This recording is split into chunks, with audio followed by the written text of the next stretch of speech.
আসসালামু আলাইকুম। Hello guys, কি খবর? আশা করছি সকলে ভালো আছেন গাইস। আজকের ভিডিও খুবই ইন্টারেস্টিং হতে চলছে, কারণ আজকে আমরা এসে পড়ছি হচ্ছে রাজশাহীর তাবলিগ ইজতেমা।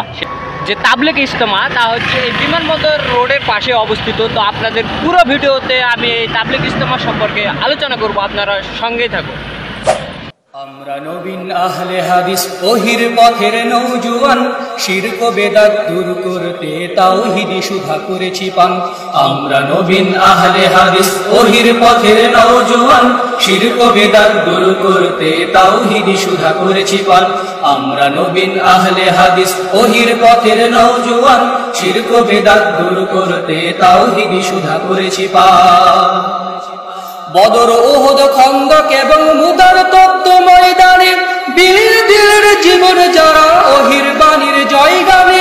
বদর উহুদ খন্দক এবং মুতার তপ্ত ময়দানে বীর দিলের জীবন যারা ওহির বাণীর জয় গানে।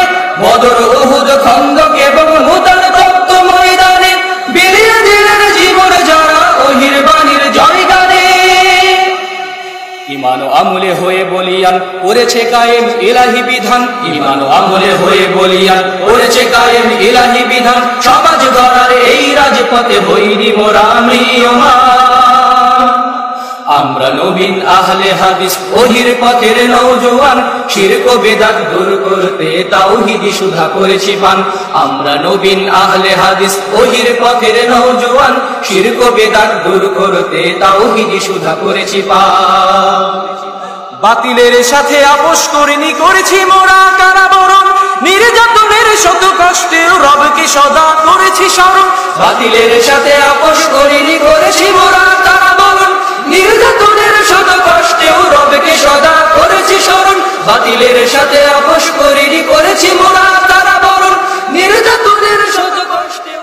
বাংলাদেশ আল হাদিস আয়োজিত 34তম তাবলিগ ইজতেমা। এই তাবলিগ ইজতেমাতে যোগদানের জন্য আমরা দিনাজপুর থেকে রওনা দিচ্ছি একদল যুবক, যা ইজতেমার প্রাণকেন্দ্র রাজশাহীর উদ্দেশ্যে।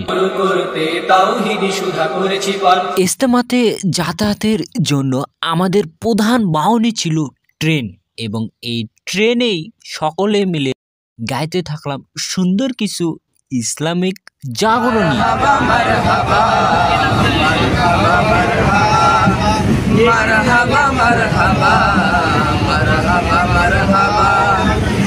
অবশেষে আমরা এসে পড়লাম এবং রাত্রে অবস্থান করলাম মার্কাজের মসজিদে। আমাদের দলের নাম ছিল দিনাজপুর পূর্ব।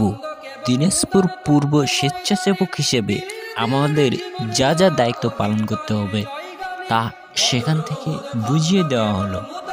আমাদের দিনাজপুর পূর্বের আমির হিসাবে দায়িত্ব পালন করছেন সাজিদুর রহমান সাজিদ ভাই।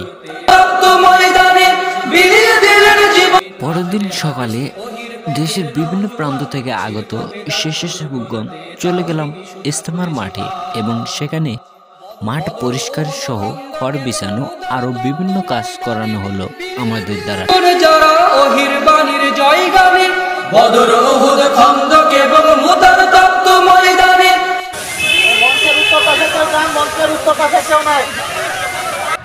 পুরো ইজতেমা মাঠের পূর্ব পাশে একটা পুকুর রয়েছে, সে পুকুরের ধার ঘেঁষে করা হয়েছে অজুখানার সিস্টেম। পুরো হচ্ছে পুকুরের ধার ঘেঁষে এভাবে সুন্দর করে পাইপের মাধ্যমে হচ্ছে অজুখানার সিস্টেম করা হয়েছে।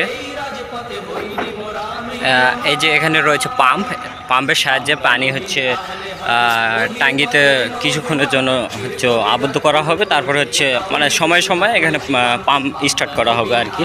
পুরোটা রয়েছে এভাবে। এবারে ইজতেমা মাঠের পরিমাণ ছিল প্রায় 15 একর। এভাবে ধীরে ধীরে ডেকোরেশনের কাজ কমপ্লিট হতে থাকলো এবং ধীরে ধীরে মুসল্লিদের সংখ্যা বাড়তেই থাকলো। বদর উহুদ খন্দক এবং মুতার তপ্ত ময়দানে বীর দিলের জীবন যারা ওহির বাণীর জয় গানে। বদর উহুদ খন্দক এবং মুতার তপ্ত ময়দানে বীর দিলের।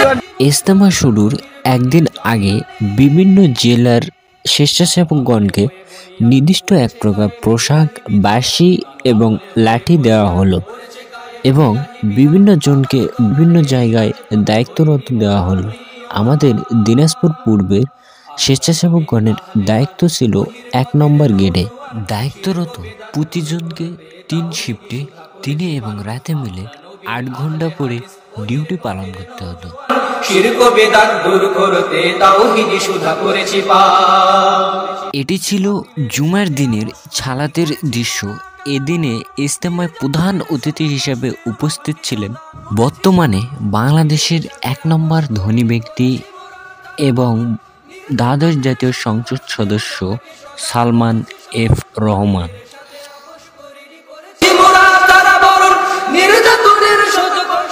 করেছে কায়েম ইলাহি বিধান, ঈমান ও আমলে হয়ে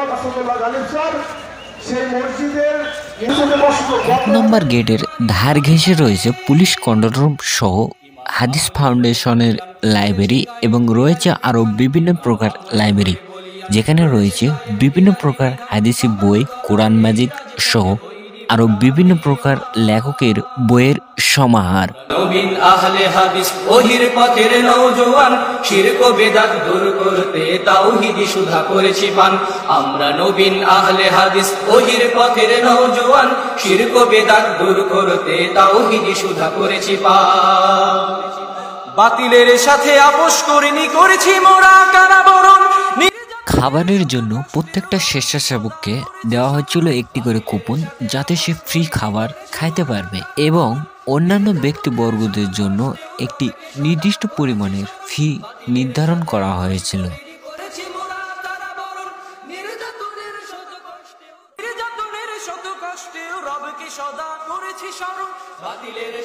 এভাবেই 2024-এর ইজতেমা সুষ্ঠুভাবে সম্পন্ন হয়ে আমরা রওনা দেই প্রাণের শহর রাজশাহী ছেড়ে নিজ নিজ গন্তব্যস্থলে।